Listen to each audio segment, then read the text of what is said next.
Gauss theorem. और Gauss theorem में हमने ये सीखा कि कोई भी हमारे पास कोई बॉडी हो, कैसी होनी चाहिए, 2D की 3D? 3D। 3D का मतलब क्लोज या ओपन? क्लोज। हमारे पास कोई क्लोज सरफेस हो, कोई बंद पृष्ठ हो, और उस बंद पृष्ठ के भीतर कोई आवेश रखा हो, कोई इसका बहुत सारे भी रखे हो, हमें मतलब नहीं है, आवेश रखे हो, तो उस पृष्ठ से जो निकलने वाला फ्लक्स होगा, फ्लक्स का मतलब, फ्लक्स का मतलब वैद्युत बल रेखाएं, इलेक्ट्रिक फील्ड लाइंस जो पृष्ठ के लंबवत गुजर रही हो, उन रेखाओं की माप को तो कैलकुलेट करा गया। तो गॉस ने बताया कि जो भी आप ऑब्जेक्ट, अगर कोई 3D ऑब्जेक्ट लें, 3D object like close surface मतलब होता है जैसे कि सिलेंडर, स्फेयर, गोला, क्यूब, है ना, ये सारे, और उससे अगर आपने कोई चार्ज रखा उसके अंदर, तो जो भी फ्लक्स निकलेगा वो होगा Q upon which is independent of shape and size of the object. जो आपने वस्तु लिया है, इस बात से उसको लेना देना ही नहीं है कि गोला छोटा है कि बड़ा है। समझ में आई? क्या आपने एक R त्रिज्या का गोला लिया था और आपने ये बताया कि फाइनल फार्मूला R से स्वतंत्र था, फ्री फ्रॉम R, और इस वजह से R पे डिपेंड नहीं किया। और फायदा क्या पड़ा? डिपेंड्स ऑन चार्ज, चार्ज पर डिपेंड करता है, डिपेंड्स ऑन, यहां क्या आता है, मीडियम, और एक और चीज depends on position of charge. फिर गॉस का प्रमेय क्या पढ़ा? किसी बंद पृष्ठ से गुजरने वाला जो कुल वैद्युत फ्लक्स होता है, वो उस पृष्ठ से घिरा हुआ आवेश, उस पृष्ठ ने कितना आवेश बांध के रखा है, का 1/ε0 गुना होता है। फ्लक्स का इसका मतलब ऐसे समझो कि आप क्या करो कि कोई अगरबत्ती ले लो, उसको जला दो, धूप बत्ती ले लो, जला लो, और उसको किसी बढ़िया जालीदार बर्तन में बंद करके रख दो जिससे हवा पास हो सके। अब उसमें से धुआं निकलेगा बाहर कि नहीं निकलेगा? ये जो धुआं बाहर आ रहा है ये क्या है? फ्लक्स। ये धुआं जो बाहर आ रहा है ये क्या है? फ्लक्स है। यही है वो क्षेत्र रेखाएं। अब आप ऐसे इमेजिन कर लीजिए, है ना, और अंदर जो ये आपने धूप बत्ती रखी है, ये क्या चीज है? आवेश। तो वहां से निकलने वाला, तो इस और उसको, उसकी संख्या को आपने मेजर करने के लिए गॉस ने आया, बताया आवेश से निकलने वाली रेखा को मैं ऐसे माप दूंगा। आप धूप बत्ती वाली गैस को किसी और से तराजू राजू लेके तौलो कितना धुआं आया, तो आपका नियम हो जाएगा। समझ रहे हो ना? तो आप बताओगे धुआं लॉ, मतलब अपना लॉ, धुआं का लॉ। ऐसे गॉस लॉ ने बताया। गॉस लॉ ने क्या लॉ बताया भाई? फ्लक्स को काउंट किया। तो गॉस आए किसको काउंट करने के लिए? फ्लक्स को काउंट करने के लिए। और सोचो, वही जो आपने धूप बत्ती अंदर रखी है उसको बाहर रख दो, तो जो भी लाइंस आएंगी, जो भी धुआं आएगा उससे ऐसे निकलेगा, अंदर आएगा, और उसके बाद उधर से बाहर चला जाएगा, तो वो आता जाता रहेगा, कॉन्टेक्ट उसका बना रहेगा। तो नेट फ्लक्स उससे निकलने वाला आया और गया। लेकिन अगर आप वो अंदर ही रख दिया, तो जो भी धुआं है केवल निकल ही रहा है, निकल ही रहा है, तब फ्लक्स जीरो नहीं है। किस कॉमन सेंस जुड़ा? कुछ जमीन से पता चला कि फ्लक्स क्या हो सकता है। तो वही है, जैसे अगरबत्ती का धुआं निकल रहा है, वैसे हमारी फील्ड लाइंस निकल रही हैं। और यही बताया है गॉस ने। क्या फार्मूला पढ़ा हम लोगों ने? फाई बराबर Q/ε0 तो पढ़ा ही है, लेकिन Q इन ε0 पढ़ा है। Q inside. और ये एक दो चार्ज होता है कि सब चार्ज होता है? सब चार्ज होता है, टोटल चार्ज होता है भाई। अरे अंदर केवल 2 कूलाम का आवेश रखा हो तो उससे ही निकलेगा। अंदर अगर 2 कूलाम और प्लस 2 कूलाम और रखा हो तो टोटल चार्ज कितना हो जाएगा? 4 कूलाम। और 4 कूलाम से फील्ड लाइंस निकलेंगी, क्योंकि ये चार्ज के परिमाण पर डिपेंड करता है। और आप सबको पता है चार्ज एडिटिव होता है, योगात्मक होता है, चिन्ह के साथ जुड़ेगा। अब बताओ, अगर मेरे पास ऐसे कोई गोला है, 3D स्फीयर है, और इसमें मेरे पास +3 कूलाम और -5 कूलाम चार्ज है, बताओ टोटल फ्लक्स? Total flux -2/ε0। समझ नहीं आया तुम्हें? Q/ε0 -3 coulomb. Total flux, total flux zero क्यों? इस बार चार्ज तो है, जीरो क्यों हुआ? चार्ज तो है ना, इस बार जीरो क्यों कर दिया? क्या इस बार चार्ज जीरो तब होता है जब चार्ज कहां हो? बाहर। यहां भी कैसे जीरो हो गया? क्योंकि नेट चार्ज क्या है? आपको नहीं लग रहा ये डाइपोल बना रहा है? क्या बना रहा है? Equal and opposite charge separated at very small distance creates dipole. द्विध्रुव बना रहे हैं, बराबर और विपरीत आवेश एक दूसरे से थोड़ी सी दूरी पर रखे हैं, इतनी। तो क्या बनाया? डाइपोल। और सोचो, जो भी फील्ड लाइंस यहां से निकलेगी, निकली इसने कैप्चर करी, निकली इसने कैप्चर, होगा कि नहीं होगा? और जो यहां से निकलेगी, सर ये तो पृष्ठ से बाहर निकल गई, हो गया फ्लक्स। कहां हो गया फ्लक्स? ये माइनस वाला बुला नहीं लेगा, और बुला लेगा तो एक ही फील्ड लाइंस सरफेस को कितनी बार काट देगी? 2 बार। और नेट फ्लक्स क्या हो जाएगा? Again zero. तो क्या बात समझ में आई? अगर सिस्टम के अंदर का नेट चार्ज जीरो है, क्या तभी भी फ्लक्स क्या होगा? जीरो। तो इसीलिए Q इनसाइड नहीं होता, ये असल में सिग्मा Q इनसाइड होता है, टोटल चार्ज अंदर का। बाहर के चार्ज से लेना देना नहीं रखते हैं। आज हमारा टॉपिक है proof of Gauss law. Gauss, एक सेकंड, इसका गणितीय रूप लिख लो सब लोग, याद है सबको? Close integral E dot D equal to Q inside upon epsilon naught. यही तो है गणितीय समीकरण। Very good.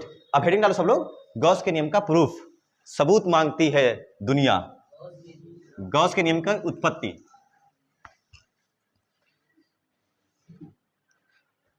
Proof of Gauss law, proof of Gauss law. Gauss law को प्रूफ करने का कई सारा तरीका है, मतलब तरीका एक ही है, लेकिन उसको तीन स्थिति में, तीन केस में प्रूफ करते हैं। तीसरा केस सबसे इंपॉर्टेंट होता है, पहला वाला बहुत जनरल है, बेसिक है, तुरंत प्रूफ हो जाएगा इजिली, बस चौकन्ने रहना है। थोड़ा सा एक स्टेप है, एक ही स्टेप है, भी देखोगे सीखोगे। गॉस लॉ अगर बताना है तो आप सबको ये फार्मूला साइड में मैं लिख देता हूं, यहां पर साइड में लिख दे रहा हूं, phi equal to close integral E dot D equal to Q upon, आप फ्लक्स को ऐसे भी लिख सकते हो और फ्लक्स को ऐसे भी डायरेक्ट नहीं लिख सकते क्या? एक ही फ्लक्स क्या दो तरीके से लिखा जा सकता है? ई डॉट डी ए से भी और क्यू अपॉन एप्सिलॉन नॉट से भी। कोई भी क्लोज सरफेस लो, कोई भी क्लोज सरफेस लो, उससे गुजरने वाला फ्लक्स। तो हमने क्या किया, हमने कोई क्लोज सरफेस लिया, सपोज दैट हमने कोई गोला लिया। कैसा लिया हमने, क्या लिया? गोला, स्फीयर। स्फीयर का मतलब 2D की 3D, ओपन या क्लोज? क्लोज। एरिया वेक्टर अंदर की बाहर, समांतर की लंबवत, परपेंडिकुलर। ये सब क्लियर होना चाहिए, ठीक है। रेडियस, सब रेडियस कितना लिया? रेडियस आर लिया, ठीक है। अब आपने क्या करना है, आपको बताना है, यहां पर इस सेंटर पे आपने क्या रखा? अरे क्यू अपॉन एप्सिलॉन नॉट लिखोगे ना, तो फिर क्यू लाना पड़ेगा। हमने कोई प्लस क्यू या माइनस क्यू जो रखना चाहो, हमने एक चार्ज रख दिया, सेंटर से सेंटर पे रखा है, ठीक है, at point O is centre. Radius कितना लिया है इसका? आर, और सेंटर पे पॉइंट क्यू चार्ज रखा है। कंटिन्यूअस है कि डिस्क्रीट है? अरे डिस्क्रीट है, टूटा हुआ चार्ज है, बिंदु टुकड़ों में फैला हुआ। हाँ, सतत या विविक्त, विविक्त, हाँ, सॉरी बेटा, हिंदी नहीं बोला था, मेरी ही गलती है। तो प्लस क्यू।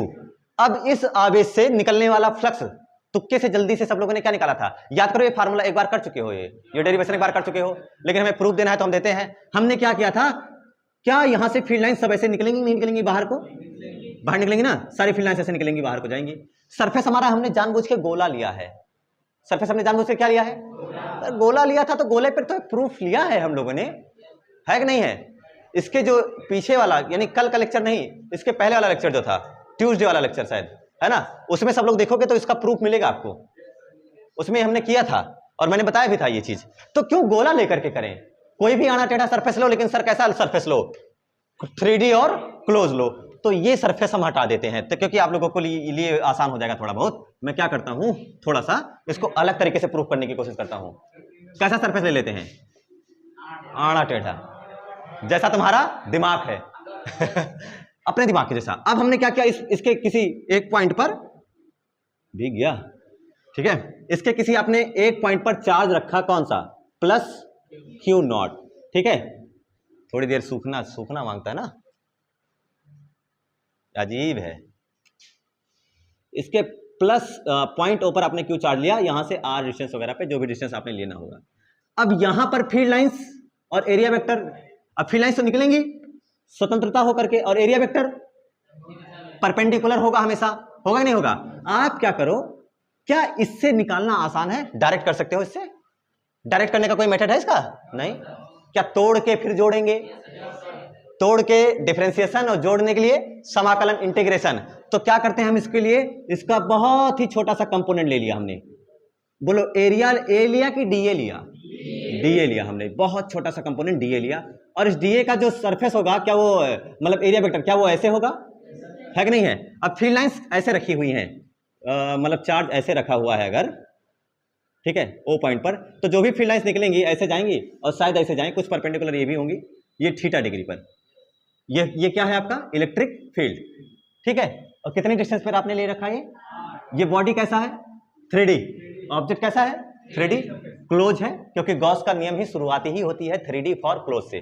तो यहां तक क्लियर हो गया। अब आपको फ्लक्स बताना है। अब आप एक काम करो, इससे फ्लक्स बता दो, इस टुकड़े से, इस हिस्से से कितना फ्लक्स निकल रहा है, इस स्मॉल एलिमेंट से। प्रूफ क्या लिखोगे? हम लोग लिखेंगे इसमें, माना हमारे पास कोई बंद पृष्ठ, एक बंद पृष्ठ है जिसके भीतर किसी बिंदु Q पर और बिंदु O पर प्लस Q आवेश रखा है, ठीक है, इतना लिख ही देंगे हम लोग। उसके बाद लिखेंगे सूक्ष्म अवयव, सूक्ष्म अवयव जो आपने बहुत ही स्मॉल एलिमेंट लिया है, सूक्ष्म अवयव कौन सा है? अवयव dA से गुजरने वाला flux, flux passing through small element dA, गुजरने वाला फ्लक्स। क्या लिखोगे? फ्लक्स का फार्मूला बताओ, अगर लिख पाओ तो। फाई होगा कि डी फाई? ये सब आप लोग तुरंत सोचा करो, बता दिया करो। D phi E equal to, बताओ सब लोग, सोचो इससे निकलने, आपने डीए बहुत बड़ा लिया है, बहुत छोटा? इतना छोटा लिया है कि उससे निकलने वाली इलेक्ट्रिक फील्ड लाइंस वेरिएबल हो कि कांस्टेंट? कांस्टेंट हो, रुक जाए, नियत हो जाए। वरना अगर आप इतना बड़ा एरिया लोगे तो इलेक्ट्रिक फील्ड बदल रही है और एरिया भी बदल रहा है। याद करो हमने लोग लिखा था कि एरिया भी बदलता है और इलेक्ट्रिक फील्ड भी बदलती है, तब आप जनरल इक्वेशन लगाते हो, नॉर्मल इक्वेशन नहीं लगाते हो सीधा ईए। तो यहां पर आपका लिखा जाएगा ई डॉट डी ए, या फिर आप लिख सकते हैं, क्योंकि यहां थीटा तो हमें पता है नहीं, तो E D A cos theta. आसान है। अच्छा, पॉइंट चार्ज से कितनी दूरी पर ये पॉइंट है? तो क्या यहां से इलेक्ट्रिक फील्ड लिख सकते हो? वैद्युत क्षेत्र की तीव्रता यहां से यहां पर लिख सकते हो, है ना? Point, suppose this point is P, तो बताओ पी पर तीव्रता, पी पर तीव्रता, intensity at P, intensity at P, intensity at P due to, अरे मैं हिंदी से इंग्लिश कहां गया, पी पर तीव्रता किसके कारण? प्लस क्यू आवेश के कारण, प्लस क्यू आवेश के कारण बिंदु पी पर कितनी तीव्रता है? जरा देखो, ई इक्वल टू क्या लिखोगे? 1/4 पाई, या के लिख दो डायरेक्ट, के क्यू अपॉन आर स्क्वायर। आपको नहीं लग रहा ई की वैल्यू हमें रख देनी चाहिए इक्वेशन में? इक्वेशन 1 जो है समीकरण 1 में क्या कर दो, ई की वैल्यू रख दो, रख दिया जाए तो ई का मान समीकरण 1 में रखने पर, ई का मान समीकरण 1 में रखने पर, रखो जरा, रखने पर क्या होगा? D phi E equal to E की value K Q upon R square into D A cos.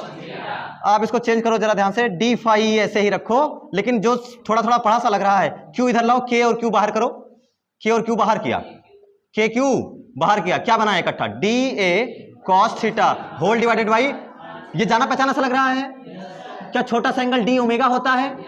और अगर मुझे टोटल निकालना हो तो तोड़ा है क्या, तोड़ने के लिए जोड़ लें, और जोड़ने के लिए क्या इंटीग्रेशन लगा दें। इंटीग्रेशन लगाओगे तो क्या integration D omega equal to close integral for integration D omega, क्या 4 पाई से रेडियन आता है? समझ नहीं आया तुम्हें यार? क्या ये आया कि क्लोज इंटीग्रल डी ओमेगा क्या 4 पाई होता है? वही तो कर दो। क्या मुझे ये छोटे से टुकड़े से निकलने वाला फ्लक्स क्या डी फाई ई इतना है? मुझे तो पूरे टुकड़े से, पूरा टुकड़ा नहीं, पूरे हिस्से से, पूरे ऑब्जेक्ट से निकलने वाला फ्लक्स चाहिए सर। समाकलन कर दे, क्या कर दे? इंटीग्रेशन कर दे, इंटीग्रेशन, संपूर्ण पृष्ठ से गुजरने वाला फ्लक्स, संपूर्ण पृष्ठ से निर्गत फ्लक्स, निर्गत फ्लक्स, संपूर्ण पृष्ठ से निर्गत फ्लक्स। बोलो क्या करें? समाकलन, integration D phi E, integration D phi E equal to, बोलो के क्यू अंदर आएगा बाहर आएगा? बाहर आएगा, सब कांस्टेंट चीजें हैं। K Q close integral, close integral ले रहे हो भाई, क्योंकि आपका बंद पृष्ठ है। D A cos theta upon R, ये जाना पहचाना सा लग रहा है, क्या ये डी ओमेगा है? तो ये गया, समाकलन अवकलन कट गया, केवल आपके पास क्या है? फाई ई इक्वल टू के क्यू। अरे सर ये तो क्लोज इंटीग्रल डी ओमेगा है। खुले पृष्ठ के लिए इसकी वैल्यू, खुले पृष्ठ के लिए, ओपन सरफेस के लिए इसकी वैल्यू 0। तो अगर चार्ज बाहर रखा होता तो क्या सब फ्लक्स 0 हो जाता? जैसे close integral D omega proof हो गया इसी पर, यहीं से समझ में आ जाना चाहिए।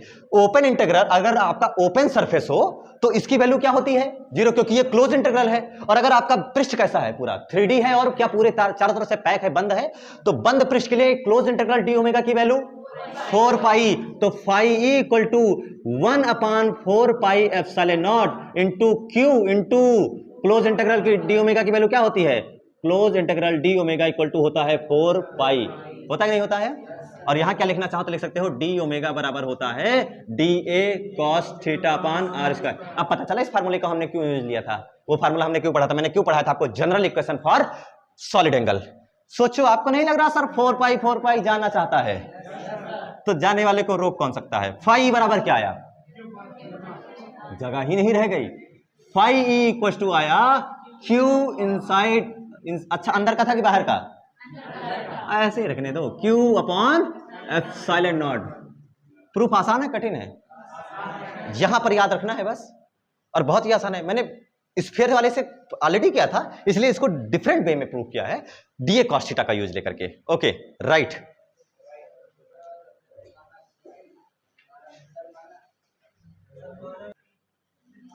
मेहनत करके पढ़ना होगा बस, डेली रिवीजन करना होगा। मैं एक बार फिर से बता देता हूं, डेली रिवीजन बहुत जरूरी चीज है। ठीक है, डेली रिवीजन, नोट्स तुम्हारा बना होना चाहिए। पर डे नोट्स बनाओगे, रिवीजन करना होगा तो क्लास रिकैप कर सकते हो आप अपने आराम से, बढ़िया दोबारा रिवाइज कर सकते हो घर पे जाकर के। लेकिन जो रिवीजन है वो अपने खुद के नोट्स का करना है आपको। इसीलिए मैं बार बार जोर देता हूं कि आप अपना खुद का नोट्स बनाइए, किसी दूसरे के नोट्स पे डिपेंड मत रहिए। खुद से नोट्स बनाइए और उस नोट्स को पढ़िए। बनाने के लिए लिखना पड़ेगा, और जब लिखोगे तो तुम्हारा ध्यान कंसंट्रेट होता है बहुत ज्यादा। जब लिख रहे होते हो तब उस समय ध्यान बहुत ज्यादा एकाग्र होता है, और इसलिए आपको डेली रिवीजन करना है। इस चीज का ध्यान रखिए सब लोग, और अपना नोट्स बनाइए, और बहुत ही वेल हैंड राइटिंग में, पुअर हैंड राइटिंग में नहीं, भार उतारने में नहीं कि भार उतार के आप लोग नोट्स बनाइए। नंबर 1, पहला, अगर चार्ज अंदर हो, अगर चार्ज आवेश, अगर आवेश अंदर हो, चार्ज अंदर है, क्या ये वही वाला केस है क्या? हमने जानबूझ के वही वाला केस लिया था, आवेश कहां रख करके, क्योंकि मुझे फ्लक्स फाई बराबर Q upon epsilon not prove करना था। अदरवाइज हमें क्या करना पड़ता, अगर बाहर ले लेते तो जीरो ही हो जाता। अगर आवेश अंदर हो तो इंटीग्रल डी ओमेगा क्या हो जाता है 4 पाई, और आपका फ्लक्स क्या आ जाएगा क्यू अपान एप्सिलॉन। सेकंड, अगर आवेश, if charge is outside of the surface, आवेश बाहर हो, बाहर हो यानी खुला सरफेस हो गया, तो क्लोज इंटीग्रल डी ओमेगा कितना हो जाएगा। और यहां से ये वाली रिलेशन इक्वेशन जो है, यहां से हम देखेंगे इंटीग्रल डी ओमेगा जो है ओपन सरफेस के लिए कितना होता है 0, आवेश बाहर हो जाएगा, है ना। तो आप बाहर जाकर के एंगल बनाएंगे तो सॉलिड एंगल बनेगा ही नहीं, और इसलिए आप लिखेंगे फाई ई इक्वल टू कितना हो जाएगा 0। अगर फ्लक्स बाहर है तो 0, सॉरी आवेश बाहर है तो फ्लक्स 0, आवेश अंदर है तो total flux passing from the surface is known as Q upon epsilon naught, which is proved by Gauss law. जिससे किसके नियम से प्रूव किया हमने, गॉस लॉ की मदद से। और गॉस लॉ की मदद से हमने ये जाना कि फ्लक्स का केवल एक ही फार्मूला नहीं है, दो है। पहला है फाई बराबर ईडीए, और दूसरा है फाई बराबर Q upon epsilon not. Flux के दो फार्मूले, और दोनों फार्मूले को हम बराबर यूज लेंगे। क्लियर हो गया।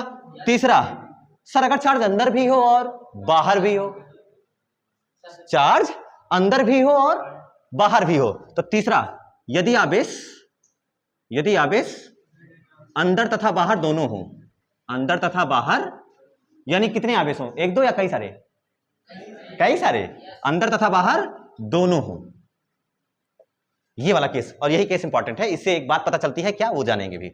यदि आवेश अंदर तथा बाहर दोनों तरफ हो, लिख लीजिए, if charge is inside and outside, inside and outside both, यदि आवेश अंदर तथा बाहर दोनों तरफ हो। देखो इधर ध्यान से, बहुत ही रफ प्रूफ लेंगे हम, और इसके लिए आपको थोड़ा बहुत ही ध्यान देना है। मान लो हमारे पास ये चार्ज है Q1 पहला, दूसरा हमने लिया Q2, ठीक है, कोई प्रॉब्लम तो नहीं ना, और सब प्लस लिया मैंने। कोई एक चाहो तो माइनस भी ले सकते हो, इट्स योर चॉइस, बट हम सब प्लस ही रख लेते हैं, कोई जरूरत नहीं ना डायरेक्शन, ताकि एक ही जैसा रहे। और मैंने एक और चार्ज लिया प्लस Q3, सारे चार्ज अंदर हैं। हमने कुछ और चार्जेस लिए, प्लस Q4 प्लस Q5, ठीक है, और ले लो प्लस Q, कितने चार्ज हो गए टोटल 6। ऐसे बहुत सारे ले सकते हो, आपकी मर्जी, जिसमें से 3 बाहर हैं और 3 ये भी अपना फ्लक्स गुजार। सबको पता है ये सब फ्लक्स में कितना योगदान देंगे, ये सब फ्लक्स में कितना योगदान देंगे, इससे गुजरने कोई योगदान नहीं देंगे, बाहर से बैठे, ये सब पूरा योगदान देंगे। तो जो टोटल आएगा sigma Q upon epsilon not in वाला, और आप लिखेंगे Q1 plus Q2 plus Q3, ये हो जाएगा। तो उसी को हमें देखना है। सोचो ये जो Q3 है, ये Q3 किसी एक सरफेस ले लो, एक सरफेस ले लो, अलग अलग सरफेस है ना, ये अलग सरफेस है, इससे ये अलग फील्ड देगा, ये अलग फील्ड देगा, ये अलग फील्ड देगा, सब जितने चार्जेस हैं फील्ड निकालेंगे हर अलग अलग तरीके से। ये भी अपनी फील्ड से गुजारेगा, ये भी अपनी फील्ड से गुजारेगा, ये भी अपनी फील्ड से गुजारेगा। तो जो फ्लक्स लिखा जाएगा वो फ्लक्स होगा flux due to 1 plus flux due to 2 3 ऐसे कहां तक, फ्लक्स ड्यू टू 6 तक। अरे होगा कि नहीं होगा? फ्लक्स ड्यू टू 1 क्या होगा? क्लोज इंटीग्रल, देखो डायरेक्ट में कर रहा हूं, डायरेक्ट 1 2 3 फाई 1 क्या है? डी फाई नहीं किया मैंने, डायरेक्ट क्या लिख दिया? फाई, यानी Q1 के द्वारा टोटल फ्लक्स, Q2 के द्वारा टोटल फ्लक्स। तो जो phi 1 plus phi 2 plus phi 3 plus phi 6 है, डॉट क्या लिखोगे? क्लोज इंटीग्रल E1 Q1 के द्वारा E1 dA1 लिखोगे, plus close integral E2 dA2 ऐसे लिखोगे, प्लस ऐसे ही बढ़ते चले जाओगे और क्या लिखोगे? क्लोज इंटीग्रल E6 dA6 हो गया। ये हो गया। इस हिसाब से हमने ये देखा कि E1 E2 E3 E4 E5 और E6 ऐसे हमारा शुरू से लेकर अंत तक चला। इसमें से ये जो फ्लक्स लिख रहे हो, एक का, दो का या सबका, ये हो गया फाइनेट। क्या हो गया? Phi net. E dot DA solve करोगे, E DA cos theta, E बराबर 4 pi 1/4 pi epsilon naught Q1 upon R square, DA cos theta upon R square. अरे आएगा कि नहीं आएगा? DA cos theta upon R square for close body 4 pi, for open body for, अगर बाहर चले गए तो 4 pi, close integral D omega की वैल्यू 0 आएगा। यानी आपको नहीं लग रहा है कि ये क्लोज इंटीग्रल डी ओमेगा 0 देगा, ये भी 0 ही देगा और ये भी कितना देगा? 0 ही देगा। लेकिन जुड़ तो सब नहीं, इलेक्ट्रिक फील्ड तो सब में आ रही है, इलेक्ट्रिक फील्ड सब में बाहर आ रही है, लेकिन क्या चीज 0 करा दे रहा है? D omega. इस हिसाब से जो फाइनेट लिखा जाएगा वो लिखा जाएगा, कैसे लिखोगे भाई? ये आपको कितना देगा? Q1 अपान एप्सिलॉन नॉट, अरे देगा कि नहीं देगा? प्लस वो क्या देगा? Q2 अपान एप्सिलॉन नॉट, ये क्या देगा? Q3 upon epsilon not, plus ये क्या देगा? 4 वाला 0, क्योंकि उसके लिए ये वाला वैल्यू कितना हो जाएगा? 0 हो जाएगा। 0 प्लस 0 प्लस 0 सब हो गया 0। तो जो फाइनेट आया वो आया सिग्मा क्यू, अंदर का कि बाहर का? अंदर का। लेकिन अंदर का कि बाहर का? अंदर का, अपॉन हर सबका समान है तो क्या एप्सिलॉन नॉट ही लिख दोगे? क्या लिख दोगे? एप्सिलॉन नॉट ही लिख दोगे। इसमें क्या चीज बहुत अच्छे से ध्यान देना है कि फ्लक्स तो वही आया जो सर यहां आया, बट डिफरेंस क्या आया? डिफरेंस ये आया कि क्यू बाहर का नहीं रह पाया, केवल कहां का रह पाया? अंदर का। लेकिन इंटेंसिटी सबका तो जोड़ा है आपने, कि किसी एक का ही जोड़ा है? सबका जोड़ा है। तो जो ये फार्मूला आप लिखते हो phi E equal to close integral E dot D equal to Q in upon epsilon naught, sigma लगा दो। तो ये जो फार्मूला आपने लिखा, इसमें ये क्यू इन कहां का चार्ज है? क्यू इन केवल अंदर का चार्ज है। और क्या टोटल चार्ज है? केवल अंदर का कुल आवेश है। और एक चीज ई क्या है?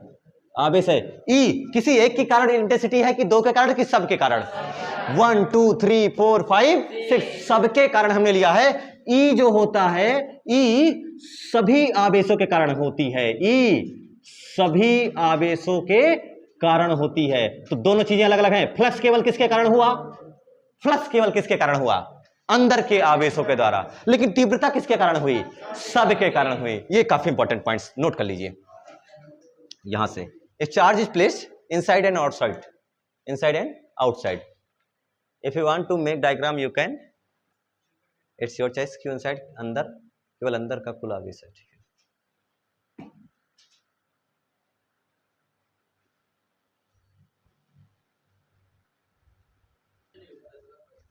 तो हमने ये सीखा, अगर हमारे पास कोई क्लोज सरफेस हो, कोई भी कैसा सरफेस हो, क्लोज का मतलब 3D, अरे बंद हम हिंदी भी जानते हैं।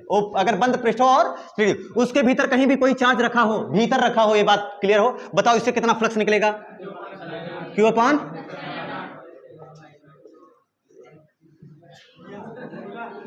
बोलो फ्लक्स, बोलो फ्लक्स। अरे इसका तो सिर्फ आना टेढ़ा है, क्यों? क्यू अपान एप्सिलॉन नॉट, बताओ इसका flux Q upon epsilon not. क्यों? ये तो आना टेढ़ा है, फिर भी क्योंकि आवेश कहां है? और ये आप बीच में नहीं है, आवेश अंदर है, और हमें केवल आवेश की स्थिति देखना है और आवेश देखना है कितना है। ठीक है, प्लस ही प्लस रख लो, बताओ निर्गत फ्लक्स है कि निवेशी? निर्गत। धन है, दूर जाएंगी, प्रकाश वो प्रकाश कर रहा हूं, वैद्युत क्षेत्र की किरणें रेखाएं, तो वैद्युत क्षेत्र रेखाएं दूर जाएंगी, दूर जाएंगी। तो ये हो गया आपका Q अपान एप्सिलॉन नॉट और Q अपान एप्सिलॉन नॉट। अब अगला देखो, ये गोला है और इस गोले के केंद्र पर, इस गोले के केंद्र पर आपका कोई चार्ज रखा है प्लस Q, वो भी गोला ही था, ये भी गोला ही है। इस पर बताओ निकलने वाला फ्लक्स Q अपान, हमने क्या किया, केंद्र पर ही रखा है, आवेश कहां रखा है, केंद्र पर, लोकेशन चेंज नहीं किया गया। और हमने क्या किया, ये जो गोला है आधा कट कर दिया, गोले को क्या किया, आधा कट कर दिया गया। अब बताओ flux passing through this sphere phi बराबर, अब बताओ इससे गुजरने वाला फ्लक्स कितना होगा, सेंटर पर रखा था, टोटल से गुजर रहा था Q अपान एप्सिलॉन नॉट, अब कितना होगा, उतना ही होगा Q अपान, और सब लोग कॉमन सेंस लगाएं, Q अपान, सोचो सही है उसका आंसर। देखो क्या है, अभी तक पूरा गोला था, अभी तक पूरा गोला था, तो पूरे में से, टोटल में से कितना निकल रहा था, Q अपान, शुरू में Q अपान एप्सिलॉन नॉट, ये शुरू का है। लेकिन आपने क्या किया, ये आधा गोला कट कर दिया, ये पूरा हटा दिया। तो ये अगर Q अपान एप्सिलॉन नॉट पूरे से निकल रहा था तो सीधी सी बात है सर, आधा इधर से जा रहा था और आधा इधर से जा रहा था, और आपने ये वाला हिस्सा केवल हटा दिया, ये वाला हिस्सा हटा दिया, तो फिर ये रेखाएं किसी सरफेस को काटेंगी ही नहीं, लेकिन ये वाली तो कट ही कर रही हैं, तो जीरो नहीं होगा, Q अपान एप्सिलॉन नॉट नहीं होगा, बल्कि Q अपान पूरे का आधा। तो Q अपान एप्सिलॉन नॉट पूरे का था, आपने गोले को कितने टुकड़े में तोड़ा, 2, तो हो जाएगा पूरे फ्लक्स का आधा। क्या बात समझ में आया, फ्लक्स इस तरीके से, ये सिमेट्रिक बॉडीज पे है। अगर सोचो चार्ज किस पर रखा है, सेंटर पर, फिर से एक और न्यूमेरिकल देखो, ये बेलन है और इस बेलन के सेंटर पर मैंने Q चार्ज रखा है, बोलो flux passing through this cylinder, इस बेलन से गुजरने वाला flux Q upon epsilon not. अगर मैं इसको ऐसे काट दूं और ये ऊपर वाला हटा दूं, अब बताओ कितना फ्लक्स निकलेगा इससे, कितना, Q अपान 2 एप्सिलॉन नॉट। अरे भाई ऊपर भी टोटल कितना निकला था, टोटल निकल रहा है X, टोटल कितना निकल रहा है X, आपने आधा काट दिया, तो अगर टोटल निकल रहा है X तो सर सीधी सी बात है, इधर से निकल रहा है X/2 और इधर से कितना जा रहा है X/2, आपने यही तो हटा दिया, केवल इतने से ही तो पूछ रहे हो, और इतने से पूछ रहे हो, तो टोटल फ्लक्स कितना होगा, Q/2 एप्सिलॉन नॉट। समझ आया। तो अगर सिमेट्रिकल बॉडीज हो, जैसे स्फीयर हो, सिलेंडर हो, कोन हो, ठीक है, ये सारी चीजें हो, और अगर इनके सेंटर पर रखा हो, इनके केंद्र पर आवेश रखा है, इनके केंद्र पर अगर आवेश रखा है, और अगर आप ऑब्जेक्ट को आधा करते हो, 1/4 करते हो, इस केसेस में जो फ्लक्स होगा वो उसी हिसाब से बट जाता है, जितने साइज में, जितने टुकड़ों में आप ऑब्जेक्ट को बांटते हो। इसी गोले को मैं ऐसे ही रखूं और मैं कहूं कि ये देखो ध्यान से, क्या ये 1/4 ऑफ स्फीयर है, स्फीयर का 1/4, और चार्ज सेंटर पर ही रखा है। बताओ इससे निकलने वाला फ्लक्स कितना होगा, Q अपान 4 एप्सिलॉन। समझ में आया, क्योंकि आप सर बाकी 3 हिस्सा खा लिया, बाकी 3 हिस्से में से कोई फ्लक्स नहीं, भाई हिस्से नहीं है तो फ्लक्स कहां से गुजरेगा, तो टोटल फ्लक्स होता, अगर if we assume that here is complete sphere, then flux passing through this complete sphere is Q upon epsilon naught, but यहां 3/4 मिसिंग है, 3/4 कहां गायब कर दिया आपने, तो बचा कितना सर, 1/4, टोटल 4/4, टोटल 1 आ जाएगा, तो 1/4 यहां से निकल रहा है। क्या समझ में आया कुछ और समझोगे। अगर कहां पर रखा होगा, सेंटर पर, और अगर मैंने ब्रेक करा तो क्या आंसर पता लग जाएगा, चलो सेंटर पे रखा हो। अगर सर सेंटर पे ना रखा हो, सिलेंडर क्या चीज है, सिलेंडर, बेलन, और ये उसकी एक्सिस हो गई, ठीक है, और ये भी हो गया इसका, और ये है इसका केन, सेंटर दिख रहा है सबको, मैंने सेंटर पे ना रख करके यहां रखा Q। इस बार चार्ज सेंटर पर नहीं है, this time charge is not on its centre. अब बताओ इससे गुजरने वाला आवेश मतलब फ्लक्स कितना होगा, सब लोग सोचिए बताएं, क्यों? क्योंकि इस बार चार्ज जो है वो कंप्लीटली पैक हो चुका है। जो भी फील्ड लाइंस निकलेंगी इससे इधर इधर इधर इधर, और इधर भी इसको सरफेस मिल रहा, नहीं मिला है सरफेस, इधर भी इसको सरफेस मिल रहा है, तो आंसर अभी भी क्या होगा? Q upon epsilon not. क्या कुछ समझ में आया? सेंटर पे रखा हो और सेंटर पर ना रखा हो, क्या डिफरेंस होता है? फ्लक्स किस पे डिपेंड करता है? चार्ज पर कि चार्ज की लोकेशन पर भी?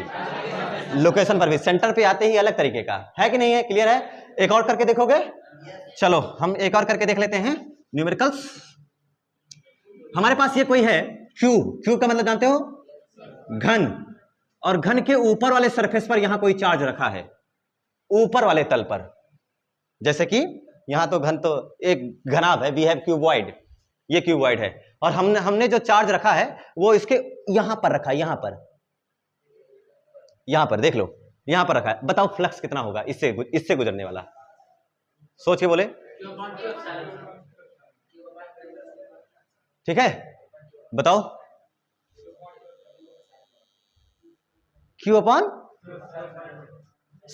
सोचो अगर मुझे ये कंप्लीट करना हो, ये क्यूब है ना, अभी इससे क्षेत्र रेखाएं सब किधर निकलें? इधर इधर इधर, और ऊपर भी तो जा रहे हैं क्योंकि ये एकदम तल पे, एकदम सरफेस पे रखा है कि नहीं रखा है? रखा है। तो जो ऊपर रखा है, अगर सोचो एक क्यूब और ले आए बिल्कुल सेम साइज का, एक क्यूब और ला करके ऊपर से रख दो, तो आपको नहीं लग रहा है कि ये क्या हो जाएगा? पूरा पूरा पैक हो जाएगा।